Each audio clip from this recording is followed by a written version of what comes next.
The city of Austin, Texas, is often celebrated for its vibrant energy, a place where the motto "Keep Austin Weird" masks a sophisticated, fast-moving social scene. In the early months of 2025, Virginia Marie Gonzalez was a woman who seemed to embody the pulse of that scene. To those who followed her on social media or saw her in the local clubs, she was the life of the party. A woman with a heart tattoo on her neck, a drink in her hand, and an air of complete control. She appeared to be living a life of freedom, moving through bars and boats with a confidence that commanded attention. But behind the closed door of apartment 518 at 5501 Ross Road in Del Valle, Virginia was maintaining a secret so dark it would eventually bring the United States Marshals to her doorstep and leave the veteran detectives of the Austin Police Department's Child Abuse Unit in a state of stunned disbelief. For more true crime stories like this, hit the subscribe button. The facade began to crumble on April 3, 2025.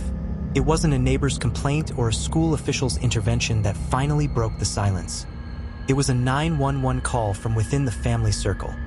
A grandmother who had finally seen too much. When officers arrived at the Del Valle apartment for a welfare check, the atmosphere inside was thick with a tension that felt physical. The home was crowded. 6 children, ranging from toddlers to 14-year-olds, were present. At first glance, the apartment seemed like any other struggling household. But as investigators moved through the rooms, the air grew colder. They were led toward a specific bedroom, a space that should have been for sleeping and play, but instead had been converted into a high-stakes prison for a child the world had forgotten. Stacked against a small closet door in that bedroom were heavy moving boxes, some weighing over 75 pounds. They weren't just stored there. They were placed with the intentional purpose of barricading the door from the outside. When police cleared the boxes and pulled the door open, they were met with a sight that defied the progress of the 21st century. Inside a space measuring just 4 feet, 9 inches long and barely 22 inches wide, they found a 7-year-old girl. There was no light in the closet. There was no ventilation. The child was found sitting in her own waist, her skin pale from a lack of sunlight, her eyes wide with a terror that no words could adequately capture. The immediate physical reality of the girl was a forensic nightmare. At 7 years of age, a child is typically entering the 2nd grade, growing into their limbs, and gaining the healthy weight of middle childhood. But this child was a skeleton draped in skin. When she was rushed to Dell Children's Medical Center, the scale told a story of absolute depravity. She weighed only 29 pounds. To put that in perspective, 29 pounds is the average weight of a 2-year-old. This 7-year-old girl had the body of a toddler who had stopped growing years ago. Her bones projected sharply against her skin. She suffered from severe muscle wasting, and her medical evaluation would later reveal signs of permanent brain damage, a direct consequence of the prolonged, systematic starvation she had endured. As detectives interviewed the other children in the home, a chilling routine emerged. Despite the fact that the apartment's kitchen was reported to be fully stocked with a refrigerator and pantry full of food, the 7-year-old in the closet was allegedly subjected to a starvation diet that bordered on the ritualistic. Her siblings informed the police that their mother, Virginia, had instructed them to keep the girl locked away. The reason given was as mundane as it was horrific. Virginia allegedly claimed the girl had bladder control issues and was always getting into things. As punishment for these typical childhood behaviors, the girl was allegedly fed only once a day, usually a single corn dog or a hot dog in the morning, accompanied by a mere half cup of water. She told the hospital staff a detail that would stick with every investigator on the case. She said her bones hurt. The apartment on Ross Road was not just a scene of physical abuse. It was a site of total systemic evasion. As the Austin Police Department's Child Abuse Unit, led by Detective Russell Constable, began their deep dive into the household, they realized that Virginia Gonzalez had managed to keep her entire family invisible to the state of Texas. Not one of the 7 children found in that apartment was enrolled in school. Some of the older children had never stepped foot inside a classroom in their entire lives. There were no immunization records, no primary care physician visits, and no digital footprint for these children. They lived in the heart of a major American city, yet they were off the grid. Virginia had allegedly used her reputation as a mastermind to manipulate her own mother and the children's grandmothers, pitting them against one another and ensuring they didn't communicate. This allowed her to tell different stories to different people, preventing anyone from realizing the full scope of the neglect. But as the officers documented each of the 7 children rescued from that apartment, they hit a wall of mathematical inconsistency. They were checking the children against family records, hospital birth logs, and the statements of relatives who had seen the family over the years. They counted 7 children in the home. 1 was in the hospital fighting for her life. The other 6 were being taken into protective custody. But according to every record detectives could find, Virginia Gonzalez was supposed to have 8 children. There was a missing child, a daughter named Ava Marie Gonzalez. The search of the apartment turned up no clothes for a 9-year-old girl named Ava. There were no toys that belonged to her. There were no recent photographs. When police questioned the siblings about their sister, the responses were vague, shadowed by years of coached silence. Virginia, when pressed about her 8th child, began to offer a series of conflicting explanations that didn't just worry the police. They suggested that the girl in the closet was the lucky one. Detectives realized that while they had saved one daughter from a slow death in a closet, another daughter had been missing for years, and not a single soul in the state of Texas had realized she was gone. As the sun set on the first day of the investigation, the Austin Police Department issued an urgent bulletin for a child who hadn't been seen by a doctor or a teacher since 2017. They were looking for a ghost. The investigation into the Mastermind of Ross Road was about to shift from a case of child abuse to a desperate search for a girl who had vanished into the cracks of a broken system. But as the search for Ava Marie Gonzalez officially began, the detectives would soon discover that the lies Virginia told to hide her daughter's disappearance were even more elaborate than the boxes used to hide her daughter's sister. For more true crime stories like this, hit the subscribe button. With Virginia Marie Gonzalez behind bars following the discovery at Ross Road, the Austin Police Department's Missing Persons Unit faced a daunting chronological void. They were not looking for a child who had wandered off a playground the day before. They were looking for a child who had functionally ceased to exist in the eyes of society nearly 7 years earlier. Ava Marie Gonzalez had last been confirmed seen on Christmas Day in 2017. She was 2 years old at the time. Since that winter morning, there was a total, deafening silence. As detectives began to trace the timeline of those missing years, they uncovered a masterclass in psychological manipulation and systemic evasion that allowed Virginia to maintain a 7-year silence. The primary weapon in Virginia's arsenal was the strategic isolation of her extended family. Investigations into the family dynamic revealed that Virginia acted as a strict gatekeeper of information, deliberately fueling animosity between the children's maternal and paternal grandmothers. By ensuring the 2 sides of the family did not speak to one another, she was able to tell 2 entirely different versions of reality. To one grandmother, she claimed Ava was with the other. To the other, she claimed Ava had been sent away for her own good. This divide and conquer strategy ensured that for over 2,500 days, no one ever sat in the same room and asked the simple, devastating question, "Where is Ava?" When family members did get close to the truth, Virginia's deceptions became more elaborate and cruel. Detectives interviewed a former boyfriend, the father of one of Virginia's other children, who recalled questioning the girl's whereabouts. Virginia allegedly fed him a narrative of medical necessity and shame. She told him that Ava was a crack baby, a child born with severe, incurable health problems due to drug exposure, and that she was being cared for by an aunt and uncle who could handle her sickly nature. She painted a picture of a child who was malformed and premature, someone the boyfriend wouldn't want to see. However, when detectives pulled the actual birth records from the hospital, the lie was exposed. Ava had been born a healthy 6 pounds, full term, with a clean toxicology report and no complications. The sickly child was a phantom created to justify her absence. The deception extended into the international arena. Ava's biological father lived in Mexico, making it easy for Virginia to exploit the distance. Whenever he inquired about his daughter, Virginia provided a comforting but false narrative. She claimed that Ava had been placed with a well-to-do family in San Antonio who could provide her with a life of luxury and education that Virginia couldn't afford. She assured him the girl was thriving, effectively silencing his concerns from across the border.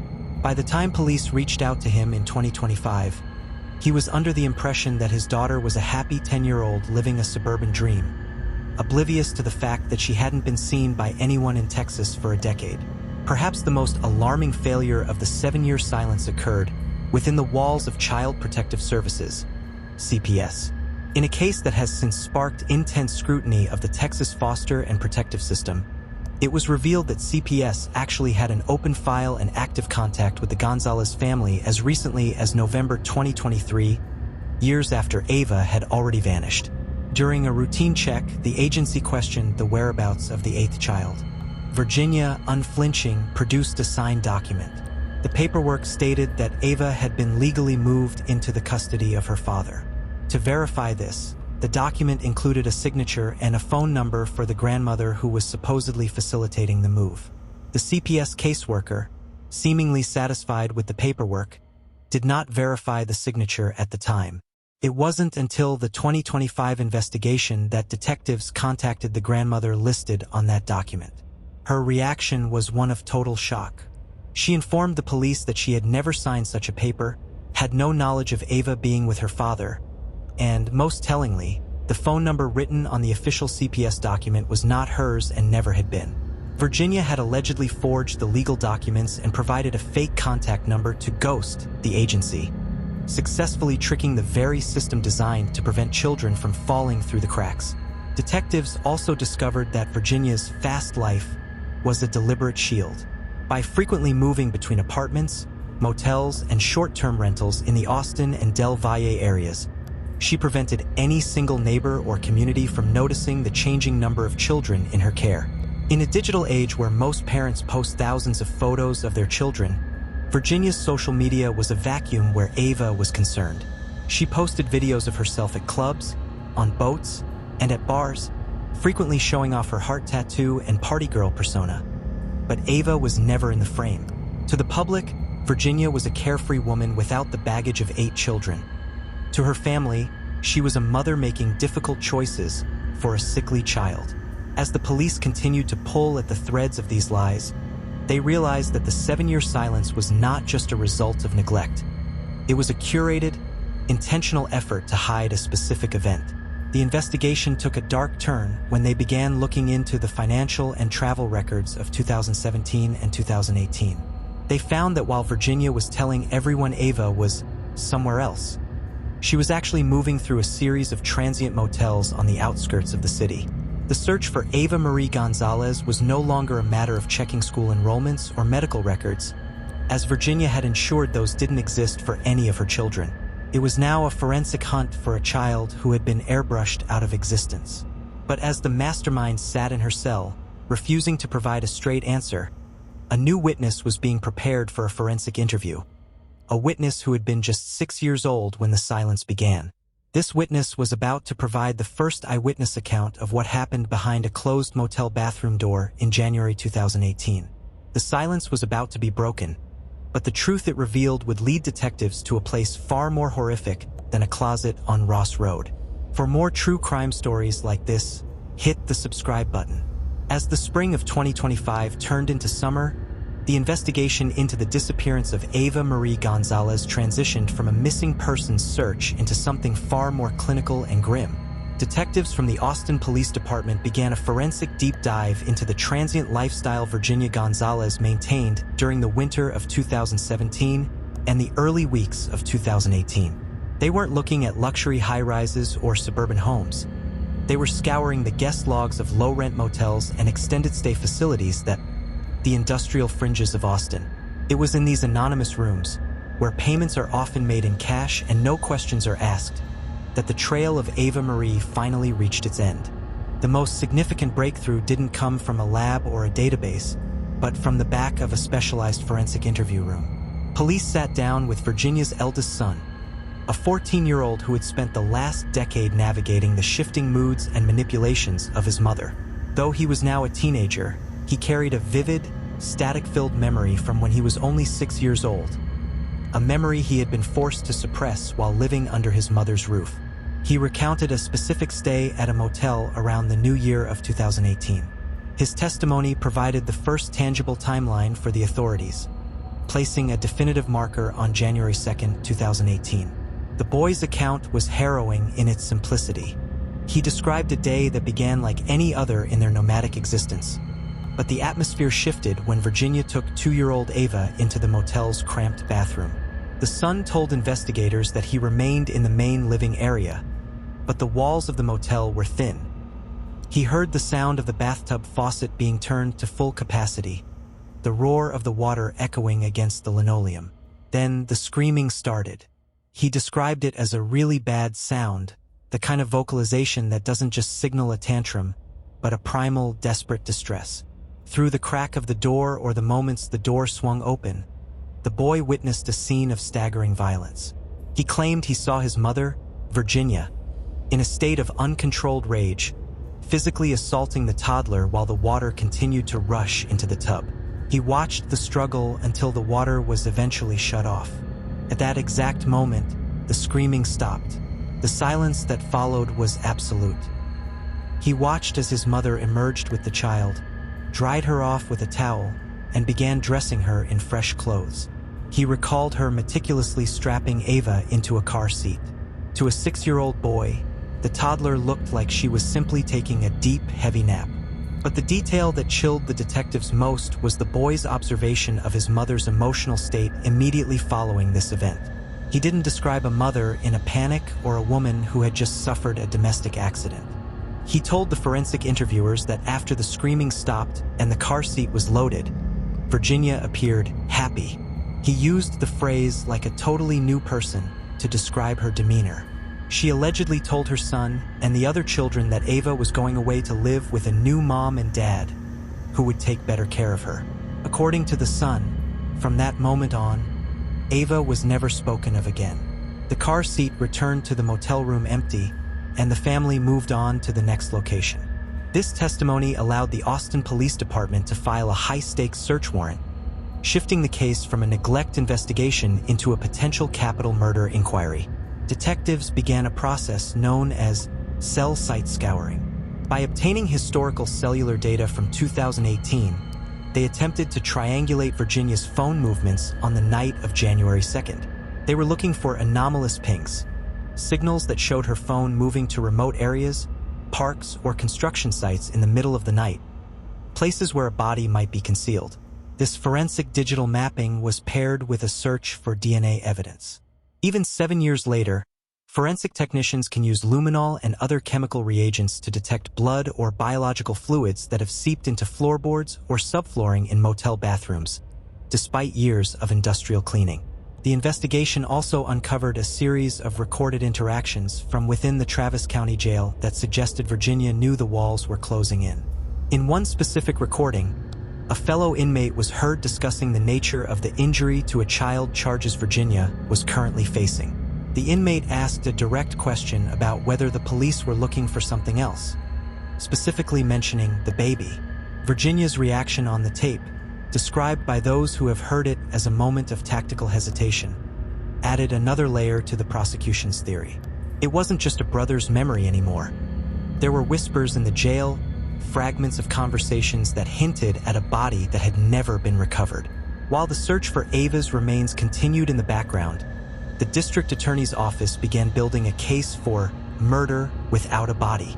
In the state of Texas, while difficult, it is possible to convict a defendant of murder if the circumstantial evidence and eyewitness testimony are strong enough to prove the victim is no longer alive.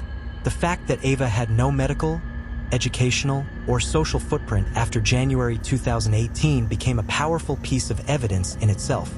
A healthy child does not simply vanish from every statistical record in the country without a trace.